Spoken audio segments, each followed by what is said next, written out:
Tom Clark's 6M podcast is a Boink Studios production. And now, on with the show.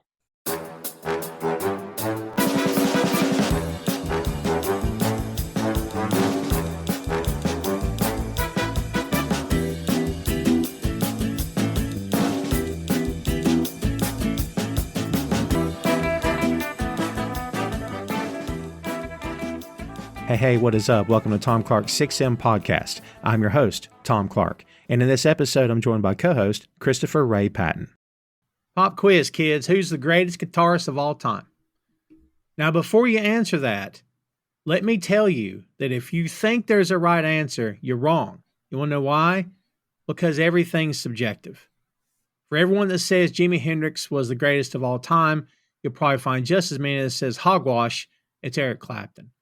For as many people that say Eric Clapton is the greatest of all time, you'll probably find just as many that say Eddie Van Halen is the greatest of all time. And so on, and so on, and so on.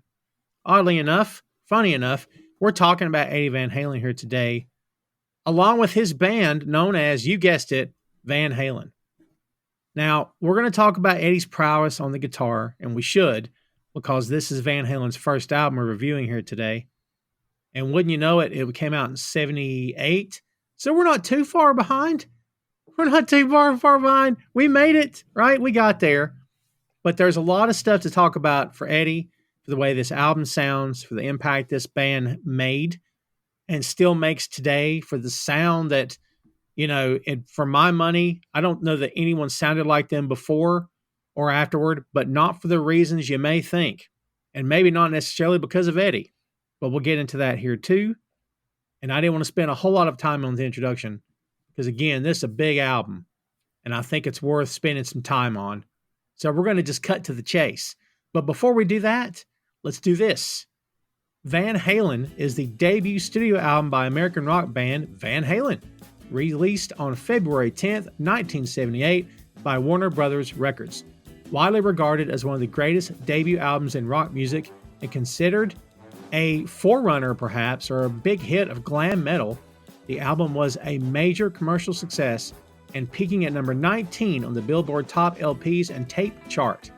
Don't think I've ever heard the words Top LPs and Tape chart in my life. That's awesome. It has sold more than 10 million copies in the United States and receiving a diamond certification from the Recording Industry Association of America and making it one of the best-selling albums in the country. As we said, released in 1978, the complete running time is only 35 minutes, 34 seconds. Of course, Warner Brothers is the label. Lots to talk about, but that, in essence, is your lowdown on Van Halen. Chris, I kind of always thought this was called Van Halen 1, but I guess not. You and I talked about this on the Spinal Tap episode. You mentioned Van Halen, and it got the wheels to turning. Then we wanted to do something here. This seemed like the next logical topic and subject to cover. How often do you listen to this album, man? Is this a go-to for you in your regular rotation or no? It really is, man, because it's 40 minutes long. So, like, if you just have like a nice car ride, or you go to the gym, or I don't know, it's just one of those albums that you'll throw on, and just from beginning to end there's not really any tracks that you need to skip. Yeah, so I listened to this album twice today in preparation to record with you, and I've probably listened to it, I don't know, last year, if we're at least 20 times last year. So it's one that stays in rotation quite often, especially if I'm not listening to like a playlist or I just want to listen to something all the way through. This one comes up quite often, and it's my favorite Van Halen album. So not 1984? Is 1984 too mainstream for you? No, I don't think it's necessarily that. This just has, this has my favorite Van Halen song on it, which I think probably gears it to being my favorite album. But the first three Van Halen albums all are awesome. So I don't think there's a wrong answer there. It's more of a preference kind of thing. Sure. Yeah. That's what I kind of alluded to in the beginning is that, and plus we talked off mic too. People get real wrapped up in fighting online and debating stuff. I mean, especially as fans, also, Chris, like when you hold something near and dear and someone else comes along and says you're wrong, that's let's put up your Dukes time. But, like Just like in the same way that different movies affect people differently, different albums affect people differently. So I just don't know that big grand discussion of greatest of all time, yada yada yada. It's just also subjective, man. So in terms of this band, because you and I alluded to this in the Spinal Tap episode, what is it about this band you think? Because I don't know if I can quite put my finger on it. That what is the sound? Do you know what I mean? I said the word glam metal or whatever. Do you think it's just a mix of different styles, or is there something you can actually put your finger on? I mean, I think a lot of it comes from this album and the fact that when you hear them live, when you hear this album, it's not far from what their live performances would have been at the time on Sunset Strip.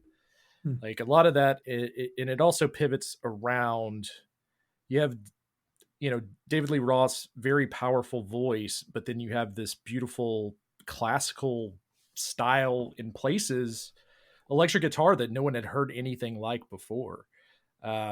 There's definitely guitar players that did tapping before. I'm not going to get into that conversation too deep in the weeds, but on a mainstream level, like you hear on track 2 of this album, to a lot of people, that was their first introduction to it. So at the time, this is kind of mind blowing in that sense. You also got to think the other heavy rock bands at this time period, your Deep Purples, your Black Sabbaths, your Led Zeppelins, none of them sounded anything like this. Nothing. And for a debut album, probably one of the greatest debut albums of all time, let's get the comments fired up just to piggyback off what you were saying earlier. You got to think about the next 10 years of music after this album was released in 78 and how many people tried to capture that sound, whether it was a little bit more on the heavy side, say a Motley Crue, or almost a replica of Poison kind of doing the same thing. Mm. It sets up a whole 10-year period of what music would become, much in the way that Nevermind did for the grunge era. Right. So like when you think about that in a capsule of a debut album, and what this band's overall sound is, it's to me, like the closest bands that would have, I'm trying to think of the closest thing that would have even been, there's not really anything. And that's kind of what we got to in Spinal Tap. Like before them, there's definitely influences that they had, but there wasn't really a band that sounded like them. Yeah, I love the Nirvana comparison because, well, of course, this is a debut album, but much like Nirvana, those guys just were. It's weird to use the word polish with Nirvana, right? Because they weren't supposed to be polished, but they were a good band. They sounded really good. Like this album, this Van Halen album to me doesn't sound like, well, here's our first shot out the gate. It sounds like a band that's been playing for a while. Like it doesn't sound, while it sounds fresh and new, it also doesn't sound like, well, these guys just got together last year. Do you know what I mean? Like it has the feel of a veteran band, at least in my ears, it always has. And I guess from a playing standpoint, when you have Eddie, Michael, and Alex had been playing together for quite a while and doing the Sunset Strip thing before this album, that's partly why they got a record deal at all to produce this album. They were very well versed, and the fact that they had to make this album so quickly, I think on a budget of $40,000, a lot of this stuff is tracked live. There's very minimal overdubs on Eddie Van Halen's guitar, and a lot of that's cost saving measures and trying to sound true to what they sounded like live, because I think even Randy Rhoads has talked about it back in his old interviews of like they were kind of something to see, like even as an oddity because of how good Eddie was. So this album's kind of unique in that sense of they were already kind of starting to get big before they recorded a debut album in a time period where having a record deal meant everything, and the going towards like a live recording sound. I can't remember if Kiss Alive came out before this, but very similar. Kiss Alive used live performance audio from the crowd, but the actual live sound, a lot of it was done in studio. So not the same thing, but kind of similar as far as the sound that they were trying to achieve. And when we're talking about like bands that sound like Van Halen and them kind of being out there on an island of being the only ones that kind of sound like that. A lot of that has to do with, Eddie's Brown sound or his guitar tone, which is a Marshall Super Lead that was modified. So it's a guitar tone that people have spent hundreds of thousands of dollars trying to accomplish over the years. It's just one of those, it's like mythic in its own right. Like if you buy any kind of modeling pedal or like any kind of cheap modeling amp, you're going to have a setting on there that just says Brown that is trying to replicate this album or Eddie's sound. So, I mean, I think that plays a huge part in it. And to the point where not only did he push like how guitar players wanted to play, but the manufacturers, they were creating these tube amps, right? He pushed them into like, how do we make our stuff sound like that? Because this is what guitar players want, right? So there's even that, like in the tech side of things. A lot of it, some of it at least, I think, goes back to this notion of, fans can say what they want, record buyers can say what they want, and they always will. But at the end of the day, do your peers respect you? And like, I think Eddie unquestionably had the respect of his peers and other, guitar players as well, of course. And I remember, and you know this, I'm sure, when Dimebag Darrell passed away, I think Eddie put the original 5150 guitar in his coffin and he was buried with it. I believe is how the story goes, which his family and the guys in Pantera were like, you have no idea what this means. This would have meant so much to him. And like, just players respecting each other, man. And it's, not exactly the same thing, but that's why anytime I read comments of people ripping on Ringo, I'm like, okay, you can have the opinions you want. Everyone has one. It's fine. But then I see Rock and Roll Hall of Fame drummers praising Ringo, saying he's a legend. He's a great drummer. So I'm like, maybe you can cut both ways, Chris, but like, is there any question for you that Eddie has like the respect, not only of people that came, I mean, really before, during, and after him? People still talk about this guy and holding him up in such high regard. That's well warranted, yes? Yeah, I mean, I think you're spot on there. He's he was in the top 100 guitar players of all time list for a reason. Very well respected. I mean, the funny thing now is guitar players that I'm influenced by were influenced by Van Halen, right? So it's one of those things that's the gift that keeps on giving. Like you just named Dimebag Darrell, one of my favorite guitar players, and the shred master himself, Paul Gilbert, names Van Halen as one of his top inspirations. So it's great that like Dream Theater, for instance, we're very inspired by Van Halen. That list goes on and on and on. And I think that is a respect thing, but we'll get, when we start talking about the tracks, I think, a lot of people heard track 2 on this and it made them want to become guitar players. I mean, they're still trying to play this. Have you? No, I've never attempted it. No? It's a little out of my wheelhouse for the kind of stuff that I play. Right, I hear you. Yeah. It's still a marvel, even listening to it today and really thinking about it and what I was going to say on the show earlier today. But yeah, it's, man, like I remember the first time I saw the video of him playing it live, which was even more mind blowing. Yeah, but we'll get to it. We'll get to it, I guess, as we go through these tracks.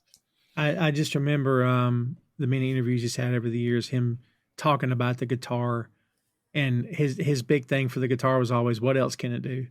Not what can I do to it or with it? What else can it do? Like he always seemed to me to be in awe of just the instrument itself, not so much what he was doing with it, which I don't know if that's humility or if that's him trying to be coy about how good he was, but I always found that interesting that he wasn't really patting himself on the back at any given time. So, yeah, it's been fun listening to his son tell stories about them going to live shows together. Like recently was talking about him and his dad going to a Tool show and him just being so enamored with some of the things that they were doing as musicians, which is kind of crazy when you think about the fact he's Van Halen, Right. So, yeah, I mean, I don't know. I feel like as a guitarist, you always want to learn and try new things. You don't want to get stuck in a rut. You get stuck in a rut, you end up playing, blues in A minor always. Sure. So that's not fun. I think there's something to be said about that, especially with where we are with today's technology and how many different sounds you can get at such an affordable price and how much you can do at home, like recording wise. It's crazy. And man, speaking of Wolfgang, that second album to me is so much better than the first one. Like you can kind of hear his evolution from first album to the second. I think it's really good, man. Like I can't say I was crazy impressed when he actually started playing with the band, but man, that guy's come a long way, dude. What do you think about him, by the way? I haven't been that enthralled with his music, but it's not really something I would normally listen to anyways. It's one of those. I think he's a very, very good guitar player and bass player. Yeah, I mean, as far as like his live touring and stuff with Van Halen, I thought it was kind of cool, father, son, uncle. Yeah, as an old school fan, and I think a lot of the fans out there probably felt that way as well, it kind of sucks that Michael Anthony's not there. Right. Yeah. It's one of those things, especially listening to this album, how important his bass actually is, like how in time he was with Alex.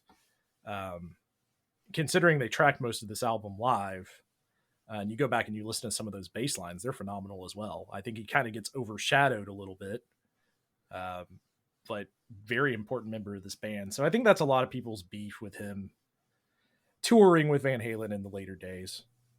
But I always thought it was kind of cool. If my dad was Van Halen and I got a chance to play with Van Halen, I'd have been right there as well. That'd be awesome. Yeah, of course. Plus, maybe it's worth mentioning, maybe it's not.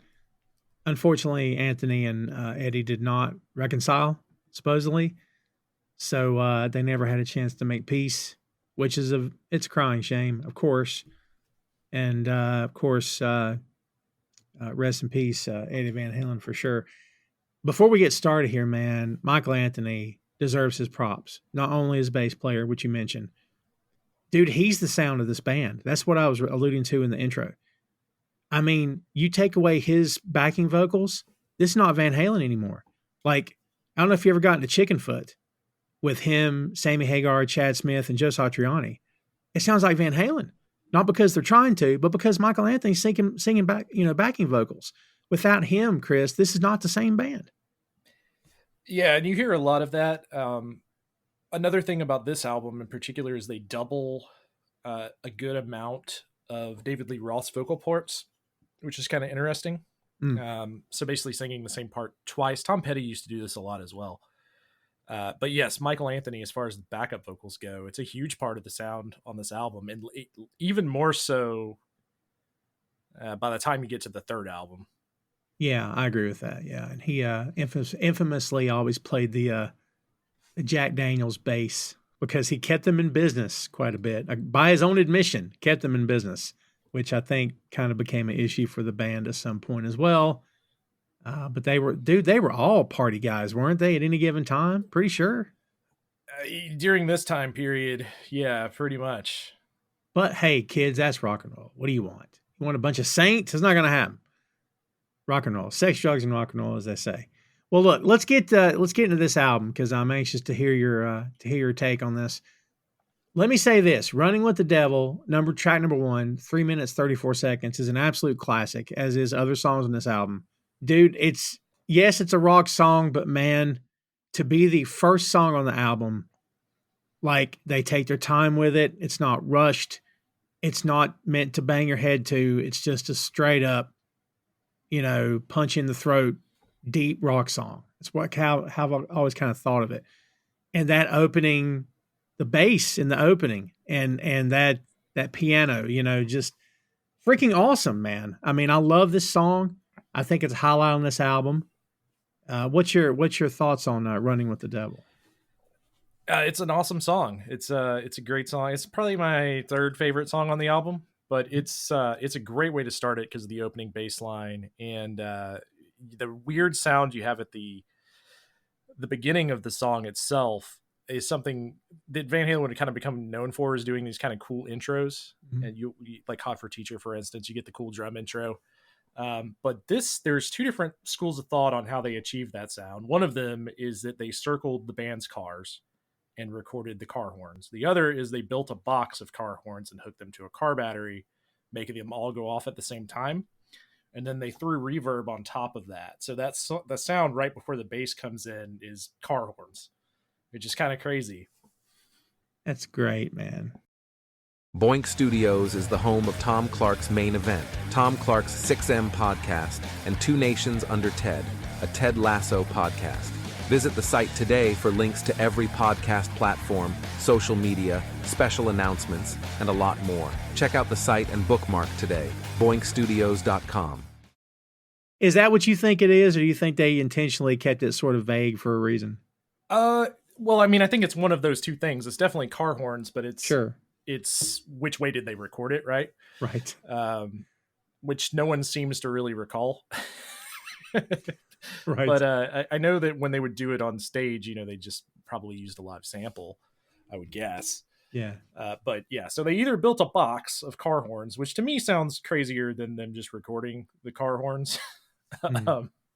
So it's one of those two methods of thought. But I found that an interesting factoid today. I'd never really thought about it that hard.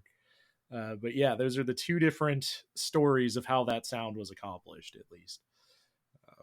It's a classic, man. I mean, I'm sure the answer is yes. I'm trying to go through my head and see what I'm sure this has been used in a movie somewhere. It just seems like it's screaming to be used in a soundtrack. I don't know, man. By the way, way off topic, or a little bit off topic. How often do you hear Van Halen music? Because, for the longest time, Zeppelin said no to everything. Like, no matter who it was. They said yes to Jack Black for School of Rock, which shocked everybody, including Jack Black. But, does Van Halen ordinarily say no to people when it comes to soundtracks? Because I really don't know the answer to that. I don't know. That's a good question. I feel like I've heard Might As Well Jump before in a soundtrack. Yeah. Or Panama, right? Yeah. That's a good question. I don't have the answer to that. It just seems like I was going to call it sympathy for the devil. Running with the Devil just seems to be begging for that. So look, and of course we know track number 2 is Eruption. That's what we were talking about earlier. All instrumental, of course. Should this album have kicked off with Eruption?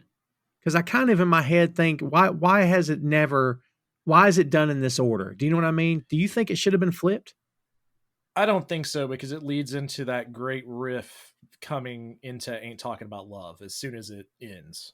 Mm-hmm. Right. So it's like you start off kind of with I don't want to say a slow song, but a slower song. And then it's Rise.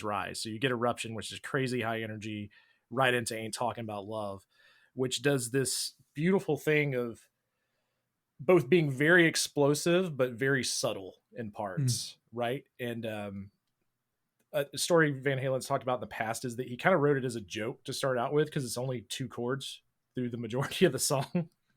And then his technical wizardry around everything else. Because it's just A minor, I believe it's just, A minor to G through the verses. Oh, wow. So I like the order. And when I think about Eruption, I immediately want to listen to Ain't Talking About Love right after it, because that's how the album flows. Well, the album flows Eruption to You Really Got Me. And then Ain't Talking About no, You Really Got Me. And then, you're right. Yeah. But look, to your point. Maybe they should have switched. But You Really Got Me still high energy as well. I was getting ready to say, to your point, though, how it flows. If I hear You Really Got Me without Eruption, it's like, what happened? Did they clip it? What's wrong? It doesn't sound complete without it. Right. And I think, but even I know here in Georgia on 96 Rock, they would play those back to back. Yeah. So they would do the solo, but then they would also play. Even when by the time I was in high school, they were still doing that. So yeah, I mean, obviously there was something to it because it sticks out in your mind that way, right? Mm-hmm. So if they switched it, would it be the same? I don't know. Do you start the album with Eruption? The other thing is, if you start the album with Eruption, it almost makes it seem like this is all our band's about. That's fair. See, now that makes me want to go listen to Eruption, the entire thing, and then immediately go to Running with the Devil and see what it sounds like. Well, it'll sound weird because the car horns will queue up. Oh, yeah, okay. uh, Well, look, I mean, to kick off an album with, you know, a 1-2 punch of Running with the Devil and Eruption, and I don't know, man, like I'm just trying to put myself in the mindset. Like I was alive in 78, but I was a wee lad. I was but a child. Wasn't quite listening to this yet. But I just wonder if I'd been a teenager and had bought this and heard Running with the Devil and immediately went to a guitar solo. Like, I don't know if I've been thinking this is great or what is this? I don't know. Do you know what I mean? Like, sometimes you kind of expect these at different parts of an album from a band you're familiar with, but here's this band you've maybe never heard of, and it's track number 2 on the album. You think that was a gutsy move at all, or do you think that even occurred to them during that? well, I don't even think so. The band didn't want it on the album, right? Is the story I've always been told is that this is it was Eddie Van Halen's warm up, essentially. Yeah. Wow. So they tracked him doing that warm up in the studio and decided to put it on the album. So I'm not sure how much of it was the decision of the band there or the producer. But he was like, this has to go on the album. And he's 100% right. It needed to be on the album for all of us to hear. Yeah, no kidding. Yeah. I can only say the first time I heard it, I was blown away and was like, what is this? I need more of this. Right. Right. Yeah, of course. And speaking of producers, kids, we didn't mention him. Ted Templeman produced this album. I got to tell you, that's not someone whose name just automatically jumps off the page at me. He produced Doobie Brothers, which is good to have on your resume. And let's see, Montrose, of course, going back to Sammy Hagar, obviously. And he produced Carly Simon's 6th album. And then that led into him working with Van Halen later on. So again, I don't know that this guy, I don't think this guy's name has ever jumped out at me. It's also worth noting, Chris, that he was the producer on David Lee Roth's first 2 solo records, Crazy from the Heat and Eat 'Em and Smile. Yeah, which makes you see a lot of that, right? Like if there's a producer you like, they'll continue to work with that same artist. Even though it doesn't sound like he obviously knew enough to capture what the band's live sound was on this album. And that's really all they needed because it's not an overly produced album. And it wouldn't have been able to be just because of the budget itself during that time period. You know, 40 grand's not a lot as far as time you would have gotten in the studio. I think they did like 23 tracks in 3 weeks. And this is what they narrowed the album down to. That's insane. I mean, I don't know. Just thinking about mentioned Ringo earlier, like the Beatles' creative output was effing insane, off the charts, as much as they could turn out. But that amount of tracks in 3 weeks is crazy, man. I can't imagine that. Yeah, I don't know, like if because they do a couple covers on this album, right? Like, so I don't know how much of that was original, how much they saved for later albums. I'm sure that there's someone out there that knows a lot more about Van Halen than me that's losing their mind listening to this.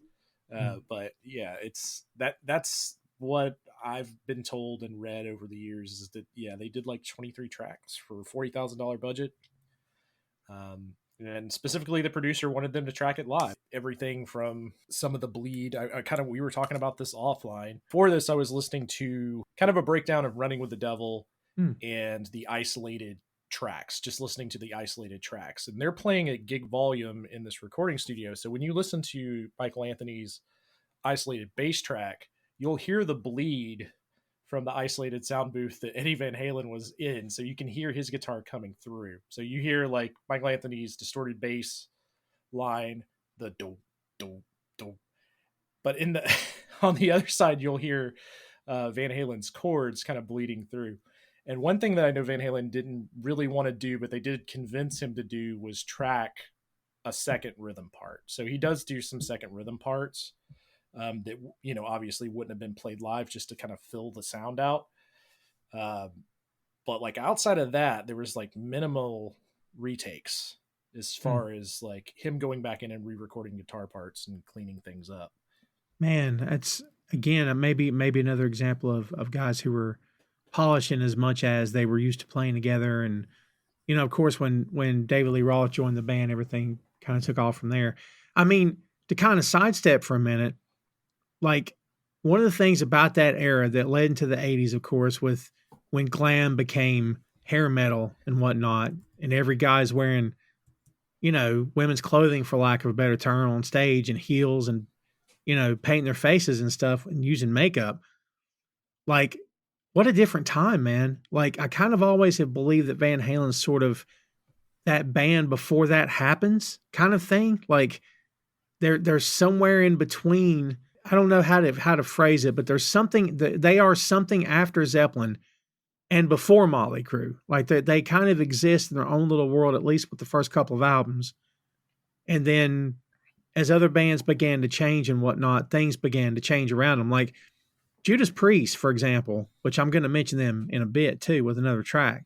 But bands like Judas Priest and Iron Maiden weren't exactly good-looking guys, Chris. Like Metallica weren't exactly good-looking guys when they came along. So, in terms of the aesthetic of the band, they're going to make money and have girls come to these concerts because of the way they look, which didn't hurt anything. So, like, you've got these four guys who look great, sound great. They're a solid band. Everything's kind of working together. And I don't know, man. I don't know how this album fails, honestly. I mean, I guess anything's possible. Looking back on it, I think this album was, I can't say anything's predetermined to succeed, but man, there's just so many things working in their favor here, don't you think? Well, I mean, that's what's kind of crazy about this album, because it comes out in like the top 100 is mostly disco and punk. Right. During this time period, which is kind of wild. And then the next 10 years, it's dominated by, glam metal and more stuff more of that sound. Obviously pop's still there because pop is always there, but there is definitely like a shift when Van Halen 1 or Van Halen Comes out. But yeah, I mean, it's kind of crazy to think like, this album sold over 10 million copies. It's certified diamond. It's one of the best-selling debut albums of all time. I mean, this is like an all-time classic album. As far as like a band that kind of is in between sounds like that, or generations of sound, I mean, I guess you could kind of say, to some extent, Guns N' Roses, because they come in with a different sound than everyone else at the tail end of your hair metal. Right. And then that leads into the grunge era. So they're kind of the only band that sounds, there's only one Guns N' Roses, right? During that time period. They're the only ones that really sound like Guns N' Roses. True. That's an interesting comparison to this, because I think it makes a lot of sense, man. It really does. Because they were two albums unique, two bands and two sounds unique unto themselves. Like, that GNR, the first time that they performed, I think it was MTV, the Video Music Awards. First time I saw them actually on stage. And kids, if you haven't seen that clip, go back and watch it. Chris, that crowd doesn't know what to do. Like, they're shoving it down your throat, man.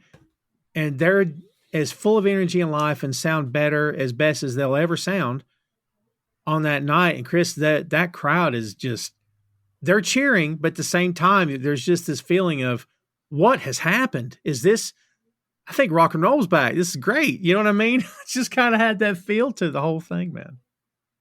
Yeah. And once again, another great debut album. That one, I think, is also certified diamond, right? I'm pretty sure. Yeah. So maybe that's the easy way to draw that comparison. But like, when you think about Guns N' Roses, you would think that music would shift more to that they would have that decade, but then, Nevermind comes out and everything goes wonky, as the metal community likes to say, right? Yeah. But yeah, it's interesting to think about. Like, what if this album doesn't exist? Crazy. Right? Like, what if this band doesn't exist? What would music look like in the 80s? How much of it would be more new wave, more pop? Did this album kill disco, Tom? Is the real Is this the one that did it, that slayed the demon? No, it's Man, let me tell you, and I don't want to keep getting us off track here, but you know, when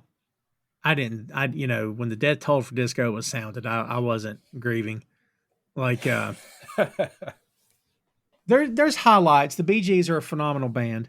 Great songwriter. Barry Gibb is a legend, dude. Anyone that disputes that, I don't know what you're talking about. Like, great songwriter. Casey and the Sunshine Band, as much as that might get a giggle, the stage was full of white and African American artists playing great music. You know, and there's every day is a good day for that, because of course it is. And they were a solid band. But do I want disco 24/7? Nah, it's not for me, man. You know? So I think there's a place for it, but not all the time. You brought up Barry Gibbs. I'm pretty sure one of the members of the Bee Gees, and I believe it was him, bought Johnny Cash's house and was convinced that it was both haunted and cursed. What? You ever heard that story? No. To the point that it like caught on fire at one point. Like, there was all sorts of weird things that happened after he bought that house. There's an article out there about the guy from Bee Gees buying Johnny Cash's house. One of Johnny Cash's house. I don't think it was the one he lived in at the time of his death, but he had bought one of Johnny Cash's house, and all sorts of weird things happened to the guy. So every time I think of the Bee Gees, I think of that, like, you know, the cursed Johnny Cash house. Why don't I just think of Talladega Nights, and they live in a cursed house, and you can hear voices during the movie. Remember? Oh yeah. So great. They're fine. They just live with it. Like, is this house haunted? Yeah. Oh my God, that's great. It's funny because that plays in Step Brothers as well. He's like, was that the ghost? Yeah, that's right. It does. That's a good callback. Well, all right. So, Running with the Devil, track 1. Track 2's Eruption in 1:42 seconds. Track 3, we've already mentioned it, but we'll talk about it here. You Really Got Me. Kids, it's worth noting only 2 of the 11 songs on this album were written by somebody else. And the entire band gets writing credit on every other track. And track 3, You Really Got Me, of course, is a hit by the Kinks. And Chris, the original is a great song. Like, if it had never been covered by Van Halen, that would have been fine. It's still a great song. But dude, Van Halen brought something. They just added extra cheese to it, I guess. I don't know what else to say. But great song, man. Like, do you think that they're more well known for this than the Kinks are at this point? What do you think? I would think so. That's what I was gonna. When I think of You Really Got Me Now, I think of this version. I don't think of the Kinks version. I like the Kinks version, and I've heard it many times. But this, yeah, I think when you think of the song, you think of that, right? Yeah, it's got teeth, man. It's got teeth over that original. It really does. Crazy how good that song is. Yeah, his amp goes to 11 on that song. Well, that makes sense. The Marshall Super Lead was cranked on that song. It sounds phenomenal. The little little harmonics he does and stuff throughout that song when David Lee Roth is just basically almost whisper singing. It's just brilliant. It's so good. Those harmonics love this album's so good. Dude, those harmonics are peppered in to the point where it's like they just sound like they belong. Like, if you heard the song without the harmonics, it wouldn't even be the same song. Yeah, I mean, I think they kept the ice cream, but they added all the toppings. Right? Yeah. And that's the best way to do a cover, I think. You make it original enough, but not too far from the source material. And, you know, I think maybe there's a formula here too, Chris. Like, maybe there's a formula. There's 2 covers on this album. You have an instrumental and you have 2 covers. And one song that became a cover for someone else later, which we'll get to. I don't know. Maybe there's a formula at play here that I'm just only now piecing together. I mean, the Kinks are a legendary band. All due respect to them, but I do think Van Halen brought something extra to this. And that opening guitar riff on that lick, it just sounds as fresh today as I'm sure it did when this album came out. It's just, to me, Chris, that lick is rock and roll. And I know people define rock and roll differently, and I respect that. And, you know, again, a lot of this is subjective, but for me, in my head, that lick is rock and roll. Do you know what I mean? Yeah, rock and roll is kind of hard to define. It's like when you talk about AC/DC, right? Like what category do you put them in? I That's where I get lost with like subgenres and stuff. But yes, I think you hear that, you go, that's a rock song. Yeah. You're like 100%, right? Like, Yeah. But yeah, that's one of those weird things. It's like they're not really metal. I guess you would just call them hard rock, but that just seems so dismissive of what Van Halen is to some extent. I don't think hard rock fits, like And you LA can't- metal. I don't know what we call it. Yeah, I guess, I mean, LA metal would be the closest, but then you get kind of in the weeds with that because you have like Motley Crue, right? So is Motley Crue LA metal? Because they're heavier than Van Halen. Mm. So like when you listen to like Dr. Feelgood, that's definitely more of a metal song than like anything Van Halen put out. I got to tell you, man, I'm not a Motley Crue guy, but I'd put Primal Scream up against any other rock song I've ever heard in my life. I freaking love that tune. I always have. I'm a big Motley Crue fan. I've seen them multiple times. Oh, wow. I saw them on the Dr. Feelgood with 20th anniversary tour. And that was a good time. It's a fun show. I don't know what I've heard that they're not great live now. And granted, the 20th anniversary of this would have been like 2009 niner. It's something like that, or maybe it was the 25th. And it was an anniversary. They played the full album, and it was awesome. And I like Mick Mars a lot. I think he's a great guitar player. He's a guitar player that I think kind of gets overlooked during that time period. I agree.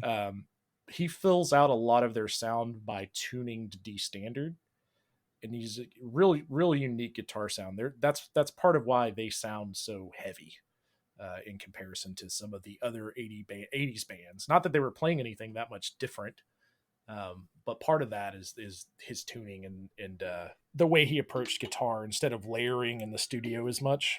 Mm-hmm. Yeah. Like I said, I love Primal Scream. I can take them in small doses, but I've never really been a big Crue fan. I think Tommy Lee's a good drummer. Again, that's another band, Chris. I don't think it works without the original parts. Tom Clark's 6M podcast is sponsored in part by Radius Law Group. Every day, Radius helps individuals, families, small businesses, and nonprofit organizations throughout North Carolina, Florida, and Pennsylvania resolve their legal issues by providing effective legal counsel in the areas of estate planning, as well as elder law and Medicaid. Radius Law holds the radical belief that working with a lawyer can indeed be enjoyable. So give them a call at 1-800-519-5667 for more information and tell them that Tom Clark's 6M podcast sent you. I don't think that band works without Tommy Lee. I don't think it works without Vince Neil. Although you could argue that what is it, Beggar's Banquet? That's a darn fine album, Chris. Yeah. Tommy Lee's not as good as the drummer that's on this album though, because Alex Van Halen also on this Kinks song is absolutely incredible. He's so good. And how many drummers, Chris, can you name? And you're a musician, maybe you can. How many drummers can you name off the top of your head that once you hear their fills, or the drummer? Dude, Alex Van Halen's drumming a mile away. Yeah, it is very specific to him. Isn't the whole story, and you can correct me if I'm wrong, that like originally Eddie played drums? That's what I've always heard. And Alex played guitar and they switched. Yes. That's nuts because they found their spot. His chemistry and just how, considering the way this album was recorded, just how tight the bottom end of these songs are is phenomenal. Mm. Yeah, I agree with that. Yeah, great song. The one that comes after this is the one you were alluding to earlier, Ain't Talking About Love. This is classic Van Halen. It's them. They're cooking on it. Michael Anthony's in full effect as he is in this whole album. What do you think about this one, man? Do you prefer this over You Really Got Me, or are they on the same level for you? Prefer it. It's my favorite song on the album. Probably my favorite Van Halen song. This song, I do know this song. So I have learned this song. And not learned Eruption, but I do know this song. It's so much fun to play. And I think that comes off in the way it's recorded, the way it sounds. It's so aggressive. Like I said, there's these big, huge, energetic moments that are so heavy, and then you get like, David Lee Roth singing about being on the edge, and you get like the single note picking of the A minor riff. It's amazing. I love everything about this song. Favorite song on the album. It's a 10 out of 10. It's a good track, man. I don't know that it's my favorite on the album, but it's an awesome track. It really is. Again, like when we kick this off here today, it's the idea of this album works because of all the tunes on the album. If you subtract any of the songs, it's not the same album. Like you could argue if you take this song out, it's just not the same record, man. That's absolutely the case with this tune, right? Yeah, this is the heaviest song on the album. I will say. If you take the song, I don't know. This album definitely would not be the same for me if it was. I would still like it, but I don't know. I think this album has to be there, and Atomic Punk has to be there as well. Like both those songs to me have to be there for this album to really hit kind of all the notes. This album kind of goes all over the board as far as what they're doing. It really does feel like a live set list, like something you would hear. Because I mean, you got the two covers, you got the guitar solo, you got a rise and fall kind of. I mean, it's great. So supposedly, when Eddie wrote this, he did not consider it to be good enough to show his bandmates until a year later. He said it was supposed to be a punk rock parody, a stupid thing to us, just two chords. And it didn't end up sounding punk, but that was the intention. So this thing wasn't even supposed to. How many times have you read and heard that? Only 1,000 or more, right? About, well, this one's supposed to be on the record, and it's a great song. Yeah, that's what I was saying earlier when I, for whatever reason, swapped track 3 and track 4. Like it's just A minor G throughout the verses. Right. But the problem is it's Eddie Van Halen playing those, so it's not gonna sound. Would he be capable of just playing punk rock? Would it just be too boring for him? Like you give him Ramones. Would he have to show out on it? I guess. Yeah, dude, and this is not meant disrespectfully. He's a show off. He should be. He's very good. Like, and God, he just makes it so effortless, right? Doesn't he? Like every time you see him play these replays and these concert footage and stuff and videos, like he's just smiling, that famous smile he had in those 80s videos, man. Like just effortless. Like I'm sure a lot of hours, thousands of hours went into him becoming that good, but crazy, man. Crazy. Well, part of that, right, was for them to differentiate from everyone else, right? To be different, to try to land a record deal in the live performances. So I think some of that just carries over until that's just how you write songs. It's kind of like Ric Flair becoming Ric Flair, where there's not any distinction between the character and the real life person. Yeah. If you know the guy on stage, you know the guy off the stage. It's the same person. Yeah, that makes sense. Well, Ain't Talking About Love is 3.5 minutes. It is the longest track on the album, I believe, but I will confirm that. Yes, longest track on the album, if I'm getting that right. To be fair, none of these songs are over like 4 minutes, right? No. Yeah. It's funny that he was going to write a song making fun of punk rock songs, and then he did the punk rock thing of not having any songs over like 3.5 minutes. Right. And, David's really good on this too. Like, David became known later for all the theatrics and the antics and the acting out and, getting replaced, which that's a whole other podcast. But he's really good on this track too, man. Right? Like, he's really in his element on this song. Throughout this entire album, you start to get the theatrics though, because I don't want to say musical theaters it up. That's probably a bad way to put it. But he definitely sings different parts with more emotion like you would do in a musical. And almost like he has a character voice. Like if you think about, like I said, the little bridge part of this song, for instance, or when you get into Ice Cream Man, he's definitely singing that overly sexualized on purpose. So you can kind of see the beginning of that starting here. As far as I agree with that. By the time you get to the third album, what DLR was. Yeah, I totally agree with that. Yeah, I gotta be honest with you, man.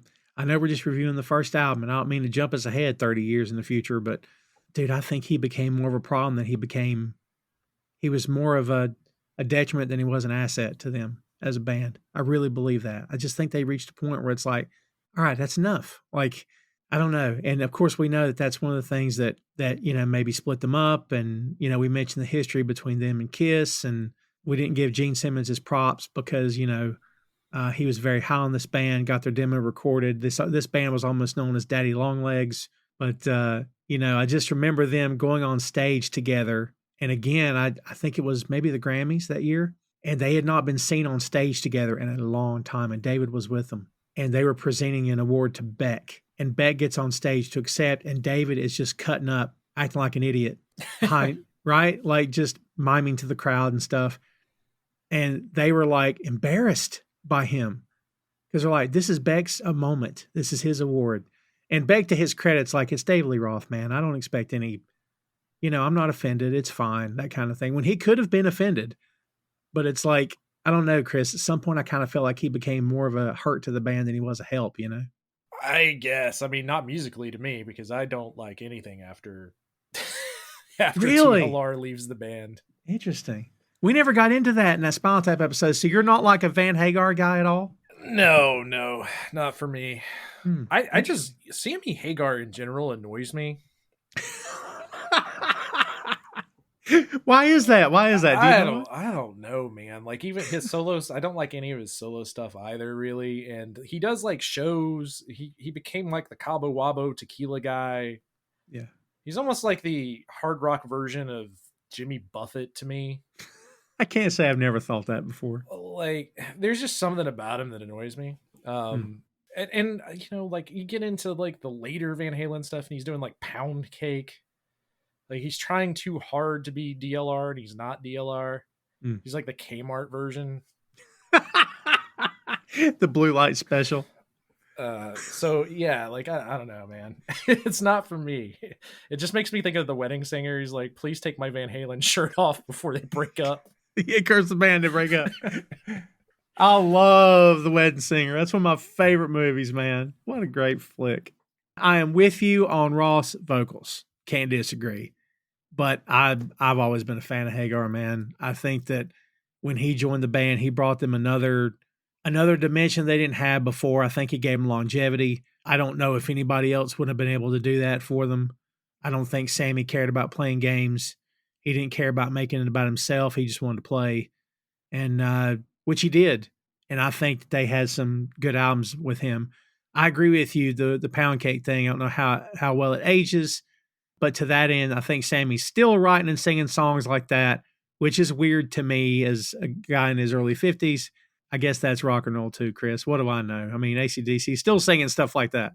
Is that what it is, that he kind of never grew up? Is that the issue as well, you think, or no? Yeah, I mean, I could see that. Like, but that's not my problem with him as much. It's like, what was it? For Carnal Knowledge of Love was one of the names of the album. Like, it's almost like a lamer version of DLR. Sure. And the other thing is, it's when you start getting them doing ballad songs. Like Van Halen starts doing some ballad type stuff with Sammy Hagar. Yeah. You lose a lot of the energy that is Van Halen with David Lee Roth. And I think that's probably more of why I don't like it. Though I think that's their only number one hit was with Sammy Hagar, right? Am I crazy on that? I can't swear that you're right, but I also can't swear that you're wrong.